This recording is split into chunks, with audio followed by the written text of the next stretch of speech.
Hi friends, welcome back to my channel. ఇంకా ఎవరైనా మా ఛానల్ సబ్స్క్రైబ్ చేసుకోకపోతే వెంటనే సబ్స్క్రైబ్ చేసుకోండి. ఈరోజు వీడియో ఏంటంటే, నేను ఆల్రెడీ ముందు వీడియో అప్లోడ్ చేశాను. హోమ్ టూర్ లైక్ రిసార్ట్ అనమాట. గోవాకి వెళ్ళాము. ఇది ఎర్లీ మార్నింగ్ ఫ్లైట్ బుక్ చేసుకున్నాము 6:15కి. సో మనం 2 అవర్స్ ముందే వెళ్ళాలి కాబట్టి 2 o'clock లేచి రెడీ అయ్యేలోపు 3 అయింది. 3 o'clock క్యాబ్ బుక్ చేసుకొని ఇలా వెళ్తున్నాము. క్యాబ్లో ఉండాలి కదా 2 అవర్స్ ముందు చెక్ ఇన్ కోసం. సో అందుకోసమని ఇలా 3 o'clock క్యాబ్ బుక్ చేసుకొని వెళ్తున్నాము. చాలా ఎగ్జైటింగ్గా ఉంది. ఫస్ట్ టైం ఫ్లైట్ ఎక్కడం నా లైఫ్లో. ఇంతవరకు ఫ్లైట్ అనేది ఎక్కలేదు. ఎలా ఉంటుందో కొద్దిగా భయంగా, కొద్దిగా జాయ్ఫుల్గా ఉన్నింది. ఇలా అయితే వెళ్ళిపోతున్నాము క్యాబ్ బుక్ చేసుకొని ఎర్లీ మార్నింగ్. చాలా బాగుంది. వెదర్ కూడా అయితే ఫుల్ కూల్ అండి. చాలా చాలా చలిగా ఉన్నింది. ఇంకా అలాగే వెళ్ళిపోతున్నాము. నిజంగా కొద్దిగా బాగుండింది ఎర్లీ మార్నింగ్ ఇలా లేచి వెళ్ళడము. మ్యారేజ్ అయిన తర్వాత ఇదే మా ఫస్ట్ ట్రిప్, లాంగ్ ట్రిప్ అనమాట. సో అందుకోసమని ఫ్లైట్ జర్నీ ఎంజాయ్ చేద్దామని చెప్పేసి ఫ్లైట్ బుక్ చేసుకున్నాము. ఇలా చూడండి, మొత్తం ఇలా వెళ్తున్నాము. మనకి ఇక్కడ రూట్స్ ఇచ్చారు. టెర్మినల్ 1, టెర్మినల్ 2 అలా ఉంటుంది. మనకి బుక్ చేసుకున్నప్పుడే వస్తుంది. సో మాది టెర్మినల్ 2 కాబట్టి మేము టెర్మినల్ 2 సైడ్ వెళ్తున్నాము. అది మీరు చూసుకొని వెళ్ళాలి. అక్కడ ఫ్లైట్ బుక్ చేసుకున్నప్పుడు అన్ని డీటెయిల్స్ వచ్చేస్తాయి. ఫైనల్లీ వచ్చేసామండి ఎయిర్పోర్ట్కి.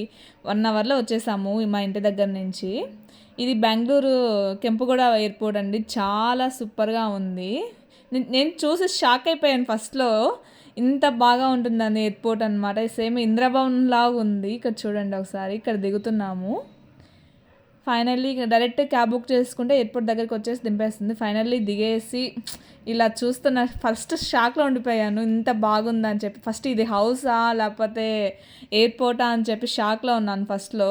ఇక్కడ చూడండి అన్నీ ఉన్నాయి. గేట్ 1 అంటే ఇక్కడ మనకి ఫ్లైట్ అంటే ఉంటాయి కదా చాలా ఫ్లైట్స్. సో అవన్నీ చూసుకొని వెళ్ళాలి. మనం ఎటు సైడ్కి వెళ్ళాలా అని చెప్పేసి గేట్ 1 అండ్ గేట్ 2 అన్నీ ఉంటాయి.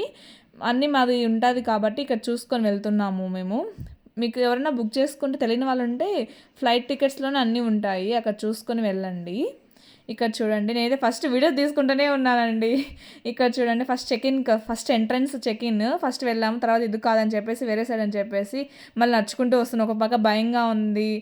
ఫస్ట్ ఆధార్ కార్డు తీసుకెళ్ళాలి. ఆధార్ కార్డు అండ్ మన నేమ్ బుక్ చేసుకునే సేమ్గా ఉండాలి. కొద్దిగా ఒక లెటర్ మిస్టేక్ అయినా కానీ వెనక్కి పంపిస్తున్నారు. ఎట్లో మాదంతా నీట్గా కరెక్ట్ ఉండి లోపలికి వచ్చేసాము. ఇంకా చూడండి, ఇదొక్కటే కాదండి, ఇంకా లోపల చాలా ఉన్నాయి చెక్ చేసేవి. బ్యాగ్ ఇంకా పెట్టేసేయాలి, అన్నీ చెక్ ఇన్ చేయాలి. అంత చాలా ఉంది, పెద్దది. ఒక 5 kilometers పైన ఉందండి ఇదైతే. నిజంగా నడుచుకుంటూ వెళ్ళాలంటే మార్నింగ్ కదా, ఫుడ్ ఏం తినలేదు. సో చాలా కష్టమైపోయింది. ఇక్కడ చూడండి, మొత్తం ఇక్కడ చేసుకొని ఇక్కడ లగేజ్ కోసం వచ్చాము. Luggage per person 7 kgs to 15 kgs ఉంటుంది. ఒకటి ఇది హ్యాండ్ బ్యాగ్ లైక్ 7 kgs, ఇంకా పెద్ద బ్యాగ్ అయితే 15 kgs ఉంటుంది. మేము వెయిట్ చెక్ చేసుకొని వచ్చేసాము. ఫస్ట్ ఉన్న చోట అయితే అక్కడ సర్వర్ డౌన్ వచ్చేసి ఇక్కడ మొత్తం లైన్లో నిలబడుకొనేసాము. వేరే చోటికి వచ్చేసాము. మళ్ళీ అక్కడ ఒక క్యూ ఉన్నింది. ఫైనల్లీ ఓకే చేస్తారు. అక్కడ అవన్నీ ట్యాగ్స్ పెట్టారు కదా, అవన్నీ మన బ్యాగ్ ఐడెంటిఫై చేసుకోవడానికి, అంటే అక్కడ గోవాలో దిగిన తర్వాత. సో తర్వాత అదంతా అయిపోయింది. ఫైనల్లీ అయిపోయింది అండి. నిజంగా ఎంత హ్యాపీ అంటే అంత హ్యాపీగా ఉన్నాము. అమ్మయ్య అయిపోయింది అనమాట. తర్వాత ఫైనల్గా ఇటు సైడ్ ఏంటంటే ఇక్కడ ఇవి ఉంటుంది కదా, మన బెల్ట్, వాచెస్ అవన్నీ తీసి పెట్టేసేయాలి. అవన్నీ చెక్ చేస్తారు కంపల్సరీ. ఒకవేళ మీరు బ్యాగ్లో ఉంటే బయట తీసి పెట్టేసుకోండి. ఎందుకంటే లేకపోతే డస్ట్బిన్లోకి వెళ్ళిపోతాయి. సో అందుకోసం అన్నీ బయట పెట్టేసి చూపించేసేయాలి వాళ్ళకి. స్కాన్ చేసుకొని మొత్తం బయటికి వచ్చేసాయి. అదంతా అమ్మాయి ఫైనల్లీ అయిపోయింది. ఇంకా నడుచుకుంటూ వెళ్ళాలండి ఇంకా బస్ దగ్గరికి. అంటే బస్ నుంచి మనము ఫ్లైట్ దగ్గరికి వెళ్ళాలి కదా. సో అందుకోసం మనం ఇలా నడుచుకుంటూ వెళ్తున్నాము. ఇక్కడ చూడండి, మొత్తం ఇక్కడ షాపింగ్ సేమ్ మాల్ లాగా ఉందేసింది పక్కన. ఇంకంతా చెకింగ్ అంతా అయిపోయింది. మొత్తము ఇలా షాపింగ్ ఫుల్ టూ కాస్ట్ అండి. ఒక కాఫీ 400 రూపీస్ అండి. మీరు నమ్ముతారా నమ్మరు అసలు. నేనైతే ఫుల్ షాక్ అయిపోయాను ఇంత కాస్ట్లీగా ఉంటుందని చెప్పేసి. ఇక్కడ చూడండి, ఫైనల్లీ ఇంకా మా బస్ వచ్చేసింది, మా ఫ్లైట్ బస్కి. ఇక్కడ చూడండి, ఫ్లైట్ దగ్గరికి వెళ్తున్నాము. ఇక్కడ నుంచి మళ్ళీ ఒక 1 kilometer దాకా వెళ్ళాలి ఫ్లైట్ దగ్గరికి. ఇక్కడ చూడండి, ఇలా బస్లో వెళ్తున్నాము. మేము ఫ్లైట్ జర్నీ ఎలా ఎంజాయ్ చేశాను అంతా అనేది నెక్స్ట్ వీడియోలో ఫుల్గా అప్లోడ్ చేస్తాను.